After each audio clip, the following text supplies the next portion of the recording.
जीवन में कोई भी व्यक्ति जब साधना को स्वीकार करता है, किसी सद्गुरु के माध्यम से जब उसको पता चलता है साधना का मार्ग, तो प्रारंभिक अवस्था में तो किसी भी प्रकार की कोई परेशानी नहीं आती। जैसे जैसे साधक उन्नत अवस्था को प्राप्त करता है, वैसे वैसे उसको बहुत सारे विरोधाभास को सहन करना पड़ता है।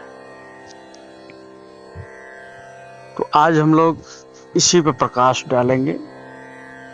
इस साधना काल में आने वाला व्यवधान किस स्थिति तक हमें ले जाता है और हमें सतर्क कैसे रहना चाहिए। प्रश्नों का समाधान जरूरी होता है। बोलो श्री गुरुदेव भगवान की जय। जब कोई साधक साधना के पथ पर आगे बढ़ता है तो जीवन उसके सामने अनेक प्रकार के वैरोध खड़ा कर देता है। वैरोध का मतलब होता है अवरोध। कभी संसार विरोध करता है, कभी मन विद्रोह करने लगता है, कभी परिवार वाले विरोध करते हैं, तो कभी ईश्वर भी साधक की परीक्षा लेने लगता है। यही संघर्ष वास्तव में साधक को दृढ़ बनाते हैं और अध्यात्म की गहराइयों में पहुंचाते हैं। अगर रास्ते क्लियर मिल जाए, साफ सुथरा रास्ता मिल जाए, तो हम सुख और दुख का अनुभव कैसे कर सकते हैं। मनुष्य जीवन में केवल 3 प्रकार की अनुभूतियों को प्राप्त करता है। पहली अनुभूति सुख की, दूसरी अनुभूति दुख की और अंततः तीसरी अनुभूति आनंद की होती है। लेकिन मनुष्य इतना उधेड़-बुन में लगा रहता है कि वह समझ नहीं पाता है कि सुख का परिभाषा क्या है, दुख की परिभाषा क्या है, आनंद की परिभाषा क्या है। वह सुख को ही आनंद मान लेता है। क्षणिक सुख को आनंद मान करके वह तमाम तरह के गतिविधियों को अपना लेता है। सुख क्या है? सुख वही है जो आप करना चाहते हैं, वो अगर आपने कर लिया तो वो सुख है। और दुख क्या है? जो आप प्राप्त करना चाहते हैं, गाड़ी खरीदना चाहते हैं, बंगले बनाना चाहते हैं, सब कुछ चाहते हैं, अगर वह नहीं हो पाता है तो मनुष्य दुख के सागर में डूब जाता है। और जहां सुख और दुख की कमी हो जाती है, जहां न सुख है ना दुख है, तो फिर क्या है? वहां आनंद है। सुख और दुख का जहां अभाव है वहां आनंद है, क्योंकि आनंद अंतःकरण की वस्तु है, यह बाहरी जगत की वस्तु। इसलिए इस अंतःकरण की वस्तु को प्राप्त करने के लिए हमें कोई तत्वदर्शी महापुरुष के सानिध्य को प्राप्त करना चाहिए। अब अवरोध की बात यहां चल रही है। अवरोध तमाम तरह के जीवन में आ जाते हैं। जैसे कई महात्मा ऐसे होते हैं जो अपने पास ही अपने को पूर्ण ब्रह्मज्ञानी बता करके उन सद्गुरु तक नहीं पहुंचने देते हैं साधक को। वह साधक भटक जाता है, वो भाव में विभोर हो जाता है। कौन का म्यूट खुला है? आप लोग म्यूट बंद करिए पहले।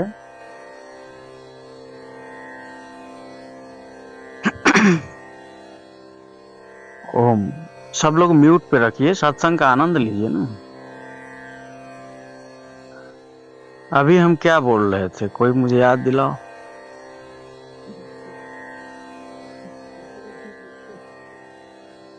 ओम,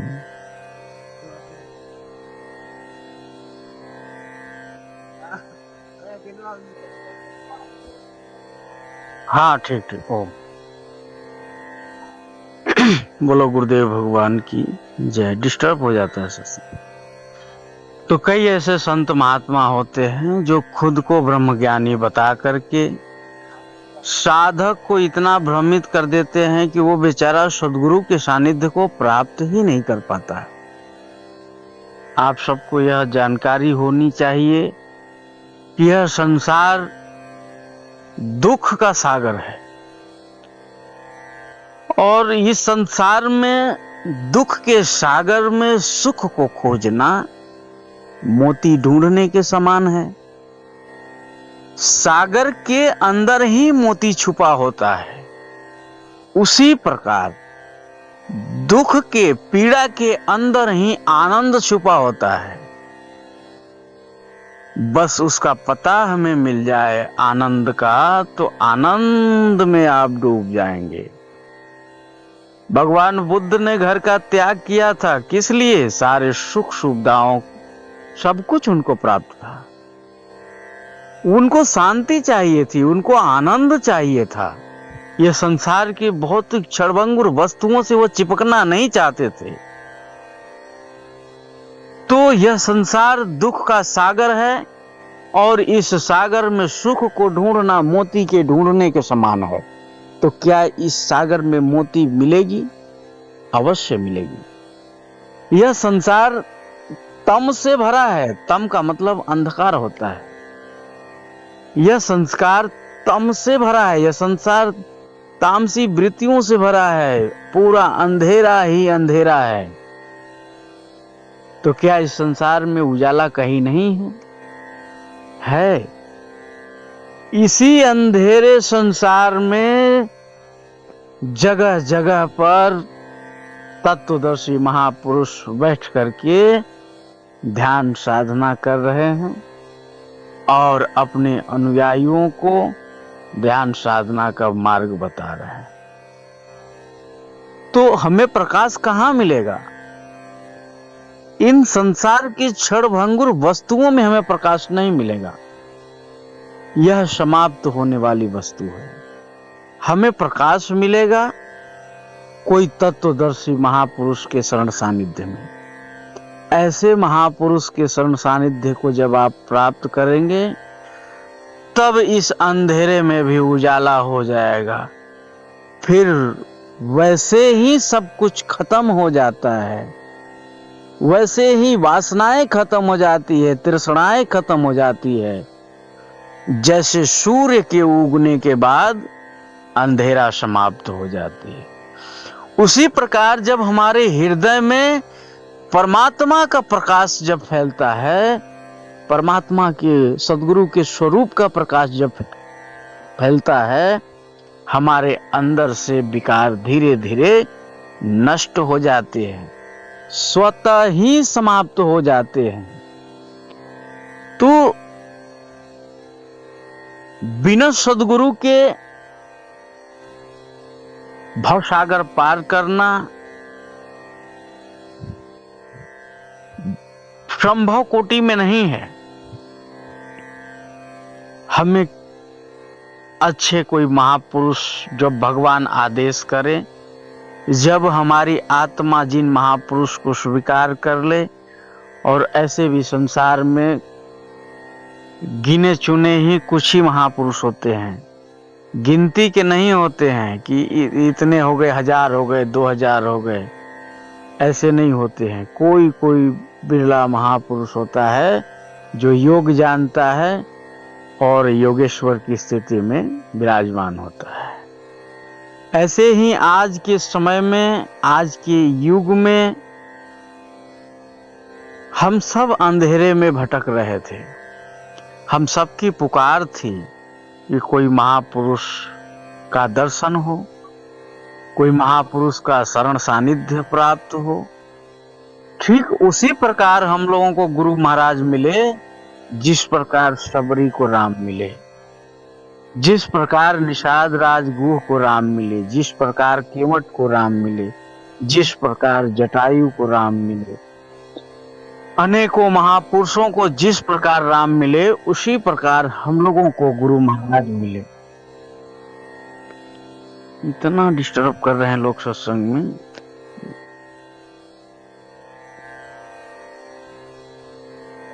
तो ठीक उसी प्रकार हम लोगों को भी महापुरुषों का दर्शन हुआ। तो दर्शन हुआ तो इसका मतलब नहीं कि आप नए हो और गुरु महाराज आपको पहली बार मिले। कृष्ण भगवान कहते हैं गीता में अर्जुन से, जन्मों जन्म का प्रारब्ध जब बनता है तब कहीं महापुरुष के दर्शन होते हैं, और आपको तो महापुरुष उपलब्ध हैं। तो आपकी पूंजी कितनी बड़ी रही होगी, आपकी साधना कितनी उच्च कोटि की रही होगी, तभी तो महापुरुष के दर्शन ही नहीं, सानिध्य प्राप्त हुए। वो एक पिता के तरह हम सबकी देख रेख करते हैं। उनके सामने हम लोग का कितना जन्म हुआ होगा, उनके साथ हम लोगों का कितना जन्म हुआ होगा।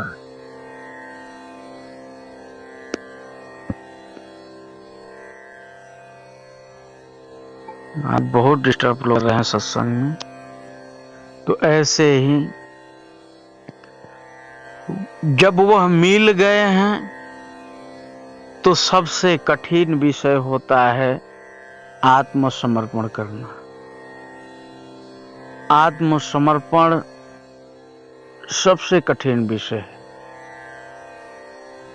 मृत्यु तक को स्वीकार करना, यह समर्पण है। समर्पण बड़ा ही कठिन विषय है। लोग कहते हैं कि सब कुछ ठीक है, महाराज ठीक है, कल कहेंगे महाराज खराब है, अश्रद्धा हो जाती है। तो यह सद्गुरु के साथ नहीं होना चाहिए। समर्पण,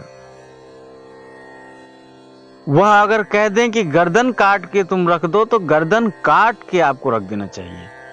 गर्दन काटने का, शीश काटने का तात्पर्य क्या है? अपने विकारों को अपने गुरु महाराज के चरणों में हमें सौंप देना चाहिए। तो जब कोई साधक साधना के पथ पर आगे बढ़ता है, कौन बार बार म्यूट खोल रहा है, बंद कर रहा है? जब कोई साधक साधना के पथ पर आगे बढ़ता है तो उसके सामने तमाम तरह के अवरोध पैदा हो जाते। कभी कभी तो उसका मन ही विद्रोह कर देता है कि ये मैं कर क्या रहा हूं, क्या मैं सही जा रहा हूं या गलत जा रहा हूं।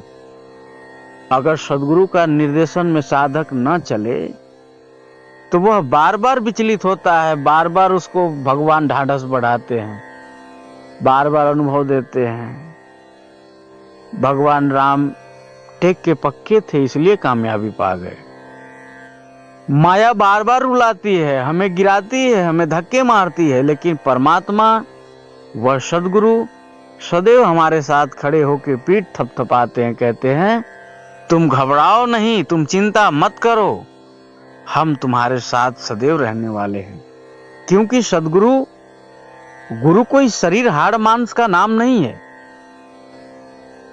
यह हाड़ मांस के ढांचे को गुरु नहीं कहते हैं। गुरु तो उस चेतना को कहते हैं, उस तत्व को कहते हैं जो कभी भी विलीन होने वाली वस्तु नहीं है, सदैव इस सृष्टि में विद्यमान रहने वाली वस्तु है। जैसे मतंग ऋषि जी जब चले गए थे, तो राम जी जब शबरी से मिलने गए तो वहां मतंग ऋषि के वहां जहां उन्होंने तपस्या किया था, वहां पे उनको प्रकाश पुंज दिखाई दिया।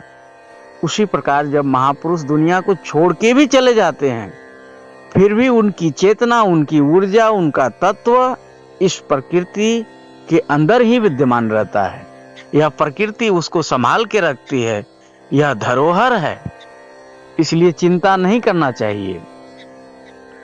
तो कभी कभी मन विद्रोह करता है, कभी कभी परिवार विद्रोह करने लगते हैं, कभी कभी संसार विद्रोह करने लगते हैं, और साधक इसी में डूबता उतराता रहता है। वह साधक कभी विचलित नहीं होता है जो अपने गुरु महाराज को समर्पित है। और यही जो संघर्ष है, इसी से साधक के अंदर दृढ़ता उत्पन्न होती है। सत्य के मार्ग को संसार बहुत कम ही समझ पाता है।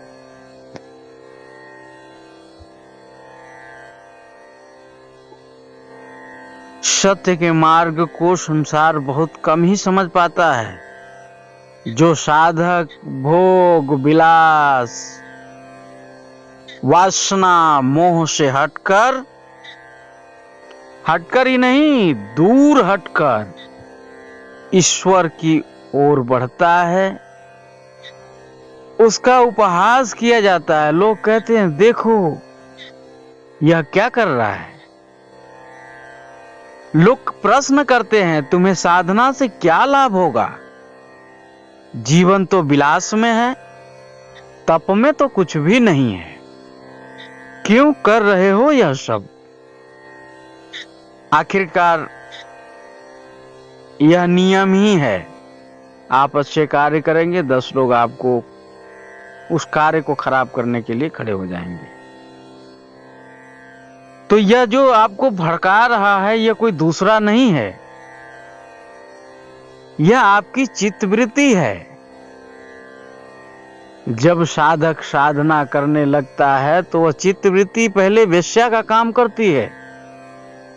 वह साधक को भड़काती है, कहती है कि देखो ये तुम कितने सुंदर हो, तुम्हारे शरीर में कितनी ताकत है, तुम जरा आईने के पास जा करके देखो, क्या तुम साधना करने योग्य हो? तुम्हें तो भोग विलास में लिप्त हो जाना चाहिए।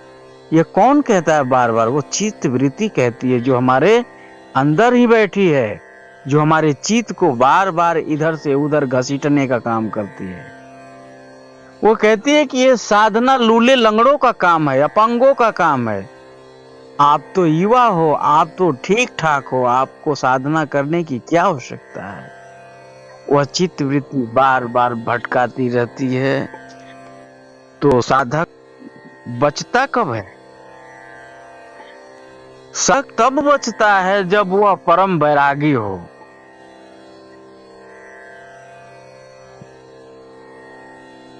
साधक तब बचता है जब वह परम वैरागी हो। वह कहता है, उस चित्त वृत्ति को हाथ जोड़ करके कहता है कि हे माताए, आप मेरी मां हो, आप कृपा करके मेरे ऊपर दया करिए, मुझे साधना के मार्ग पे चलने के लिए साहस हमारा बढ़ाइए। जब वह साधक चित्त वृत्ति को मां कह देता है, तब वही चित्त वृत्ति आपकी सहायता करने लगती है। जिमी बालक राखई महतारी, जैसे माँ अपने बच्चे की देख रेख करती है, हर एक पल पे फिक्र करती है, उसी प्रकार वह चित्त वृत्ति आपको समर्थन करने लगती है, आपको समझाने लगती है। आप मार्ग से भटक जाते हैं तो आपको वह मार्ग पे लाने का कार्य वही चित्तवृत्ति करती है। यह वही चित्तवृत्ति है जो पहले आपको भड़का रही थी, साधना से आपको भगा रही थी। वही चित्तवृत्ति जब मां के दर्जा मिल गया उसको, तो वह खुश होकर के आपको पुत्र मान लेती है, आपको संतान मान करके आपके साधना में सहायक बन जाती है। तो परम वैरागी आपको बनना पड़ेगा। फिर से मैं कहता हूं, वैराग्य कोई भाग जाना नहीं है। वैराग्य विषयों से वैराग्य होना चाहिए। वस्तु बनाइए लेकिन वस्तु में लिप्त मत होइए। बिल्डिंग 10 मंजिल बनाइए, लेकिन उस बिल्डिंग में लिप्त मत होइए। एक झटके में छोड़ने की जिसको साहस हो वही परम वैरागी है, वही तपस्वी है। साधक को अपमान, शंका, ईर्ष्या और आलोचना का सामना करना पड़ता है। यह सब प्रसाद है। साधना काल में अपमान निश्चित रूप से मिलेगा, गांठ बांध लीजिए। शंका भी उत्पन्न होगी, ईर्ष्या भी मिलेगा और आलोचना लोग करेंगे, और साधक को इसका सामना करना पड़ता है। परंतु यह विरोध एक प्रमाण होता है कि साधक सही दिशा में चल रहा है। जितना आपका विरोध होने लगे तो समझिए कि आप अपने सही लाइन पे चल रहे हैं। अगर सही लाइन पे नहीं चलते तो आपका कोई विरोध करता ही नहीं। कोई किसी को नीचा दिखाना चाहता है, इसलिए नीचा दिखाना चाहता है कि वो पहले से ही ऊंचा है। वह ऊंचा है इसलिए लोग उसको नीचा दिखाना चाहते हैं।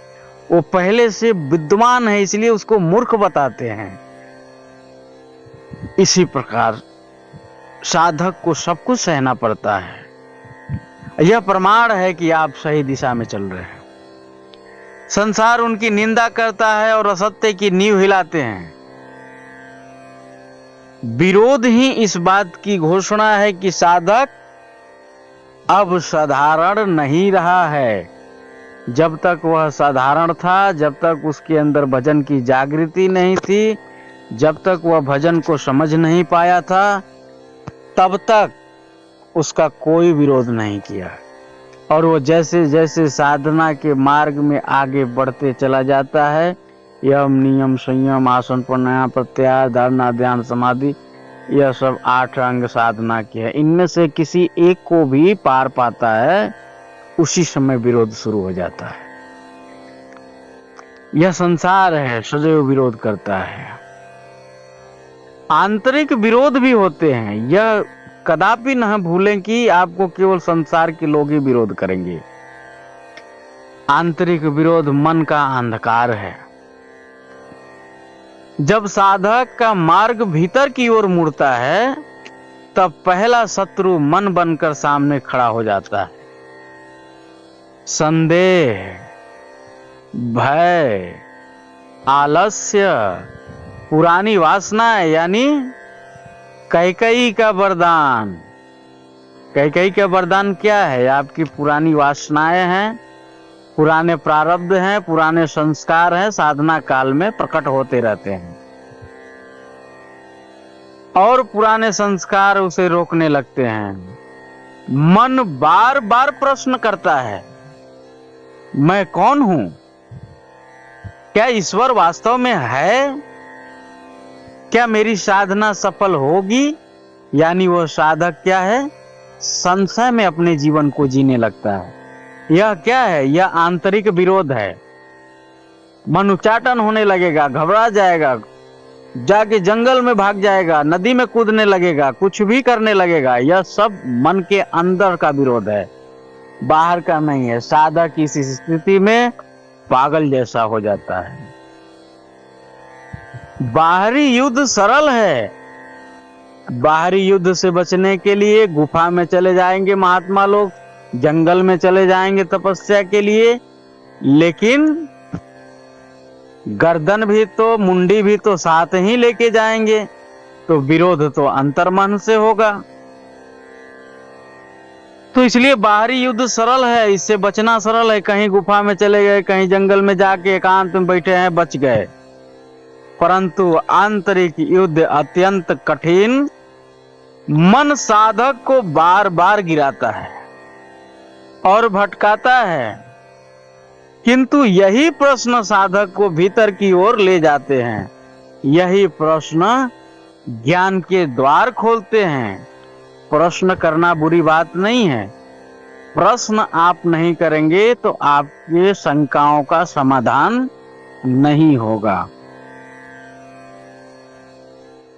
दिव्य विरोध होने लगता है, जिसमें गुरु और ईश्वर की परीक्षा मानी जाती है। जब साधक बहुत आगे बढ़ जाता है, चौथे पंचम सोपान में भजन करने लगता है, छठे सोपान में पहुंचने वाला होता है, तब गुरु भी कभी कभी मौन हो जाते हैं, वो बोलते ही नहीं हैं। अभी भी हमसे लोग मिलते रहते हैं, कहते हैं महाराज अब आप तो पहले अंग भी फड़कता था, अब अंग ही नहीं फड़कते हैं। तो पहले स्वप्न आता था, अब स्वप्न भी नहीं आता है। ऐसे स्थिति में भगवान गुरु भी बोलना बंद कर देते हैं, मौन हो जाते हैं। ईश्वर भी जैसे दूर चला गया हो, गुरु से जैसे कोई नाता ही न रह गया हो। साधक स्वयं को अकेला, निराश और रिक्त अनुभव करता है, यानी खालीपन महसूस होता है। यह साधक की उच्चतम परीक्षा है। प्राप्ति के ठीक पूर्व यह गहन अंधकार आता है। गुरु उसी की परीक्षा लेते हैं जो सचमुच पार उतरना चाहता है। ईश्वर उसी को अपनाना चाहते हैं जो किसी भी परिस्थिति में डिगता नहीं हो। प्रश्न क्यों उठते हैं? प्रश्न अज्ञान के प्रतीक नहीं हैं, वरन ज्ञान के संकेत हैं। जहां प्रश्न गहरे होते हैं, वहीं सत्य के द्वार खुलते हैं।